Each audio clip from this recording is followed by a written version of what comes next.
Cada año, se fabrican cantidades absurdas de chocolate solo para Navidad. No estamos hablando de miles ni de cientos de miles, sino de millones de figuras, tabletas y dulces que inundan el mundo en cuestión de semanas. Y aún así, casi nadie se pregunta cuándo se hacen realmente. La mayoría asume que se producen cuando llegan las luces, los villancicos y el ambiente festivo. Pero esa idea es falsa. El chocolate navideño no nace en diciembre, ni siquiera cerca de Navidad. Se fabrica mucho antes, bajo un calendario frío, calculado y totalmente industrial. Y lo más inquietante no es la cantidad, sino lo que tiene que pasar detrás de escena para que ese ritual funcione todos los años sin que lo notes. La producción del chocolate navideño suele comenzar entre mayo y julio. Sí, cuando el verano apenas está arrancando, las líneas industriales ya están trabajando sin descanso para fabricar millones y millones de figuras,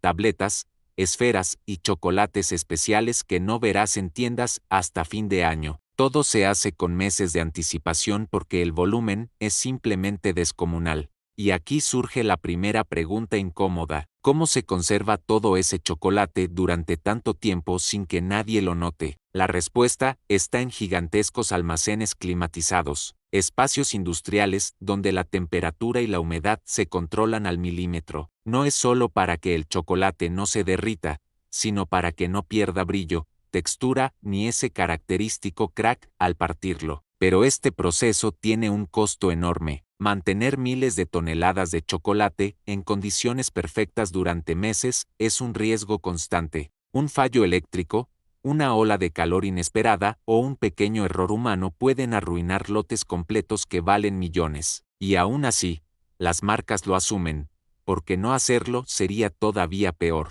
Aunque aquí viene el detalle que casi nadie considera: el tiempo no es lo único que cambia. Cuando el chocolate se produce para Navidad, no es exactamente el mismo chocolate que se vende el resto del año. Y esto no significa necesariamente que sea malo, pero sí diferente. La receta se ajusta con un objetivo muy claro: resistir. Resistir transporte, almacenamiento prolongado, cambios de temperatura y manipulación masiva. Para lograrlo, muchas fórmulas se modifican ligeramente. Se busca un chocolate más estable, más fluido en moldeado y menos propenso a deformarse. Eso implica cambios sutiles en la proporción de grasas, cacao y sólidos. Algunos consumidores lo notan, otros no, pero el debate existe, y lo más interesante es que nadie lo anuncia, porque lo que viene después es todavía más revelador. Gran parte del chocolate navideño, especialmente las figuras, es hueco, no por tradición, no por diseño artístico, sino por pura eficiencia industrial. Hacer figuras huecas reduce el uso de materia prima, acelera el enfriamiento y disminuye el peso, lo que abarata transporte y almacenamiento. Desde fuera, parecen sólidas, pesadas, especiales, pero por dentro,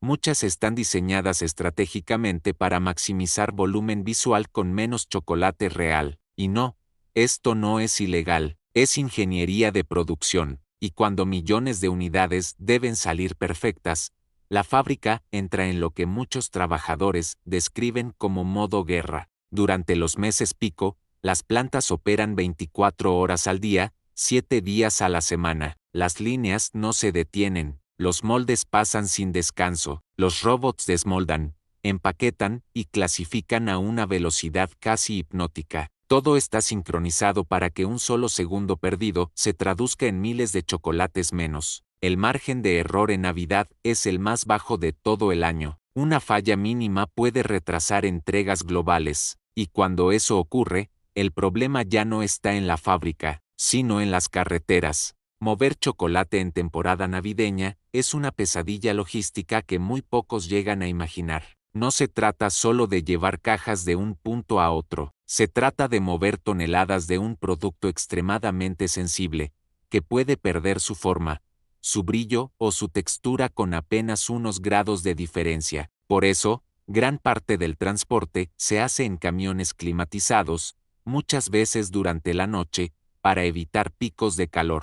Y aún así, las pérdidas existen. Hay cargamentos completos que nunca llegan a tiendas porque una falla mínima arruinó semanas de trabajo, pero de eso no se habla, porque en Navidad, lo único que importa es que el estante esté lleno y el envoltorio luzca perfecto, aunque lo verdaderamente delicado no es el transporte, es lo que ocurre cuando el chocolate finalmente llega a tus manos. Durante años, consumidores de todo el mundo han dicho lo mismo. Este chocolate ya no sabe igual, antes era mejor. Algo cambió, y aunque muchas de estas percepciones son subjetivas, el rumor nunca desaparece. Cada diciembre, vuelve a surgir la misma conversación, especialmente en redes sociales. Algunos aseguran que el chocolate navideño es más dulce. Otros dicen que es más graso. Hay quienes juran que se derrite más rápido o que deja una sensación distinta en la boca. Las marcas, por supuesto, no confirman nada, pero tampoco lo niegan de forma directa. Lo único que repiten es una frase cuidadosamente diseñada: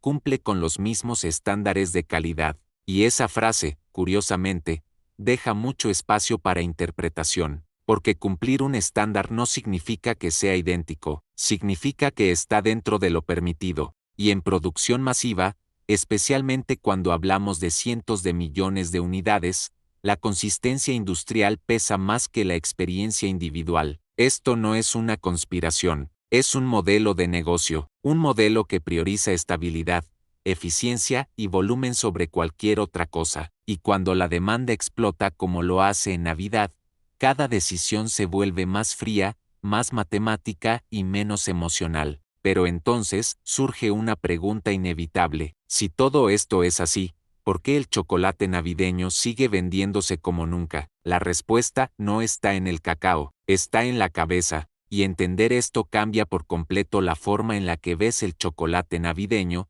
porque deja de ser un simple producto y se convierte en un detonador emocional cuidadosamente diseñado. El chocolate navideño no se compra solo por su sabor, ni siquiera por su calidad real, se compra por lo que representa, por ese instante exacto en el que el papel se rompe, el aroma se libera y el cerebro conecta automáticamente con recuerdos antiguos, recuerdos de mesas llenas, risas, envoltorios brillantes y manos pequeñas, abriendo figuras demasiado grandes para ser solo chocolate. El envoltorio importa tanto como el contenido, y a veces más. Los colores no son casuales: el dorado, el rojo, el verde, el brillo metálico, todo está pensado para activar asociaciones profundas. Las figuras importan más que la receta, porque una figura no se evalúa, se celebra, no se compara, se regala, y eso cambia completamente la percepción del producto. Las marcas lo saben desde hace décadas.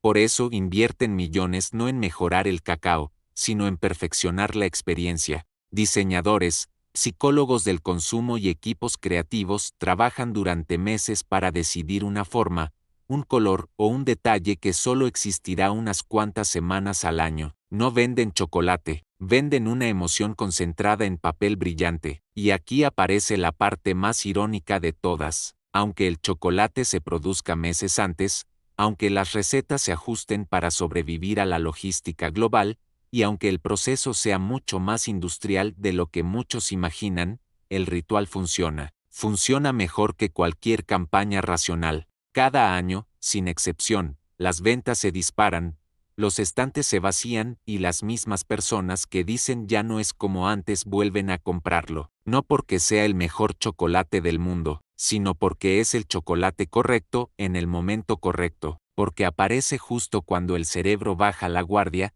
cuando las decisiones dejan de ser lógicas y se vuelven emocionales. Y en ese terreno, la industria navideña es prácticamente invencible. Quizá por eso nadie quiere hablar de lo que ocurre detrás de escena, porque conocer la verdad no arruina la Navidad, pero sí rompe un poco la magia, y la magia, en estas fechas, vale más que la transparencia. Saber que ese chocolate fue calculado, almacenado y producido como una operación industrial milimétrica no encaja con la historia que queremos contarnos. Así que la próxima vez que tomes una figura navideña, antes de morderla, detente un segundo, observa el brillo, el peso, la forma exagerada. Piensa en todo lo que tuvo que pasar para que ese objeto llegara exactamente a tus manos en ese momento específico del año. Ese chocolate no nació en diciembre, no fue creado para ese instante íntimo y familiar. Fue diseñado, programado y producido como parte de una de las operaciones industriales más grandes y silenciosas del año, una maquinaria que se activa mucho antes de que aparezcan las luces y los villancicos, y aún así, logra exactamente lo que fue creado para hacer: no alimentarte, no sorprenderte, no impresionarte, sino algo mucho más poderoso: hacerte sentir que, por unos segundos, es Navidad.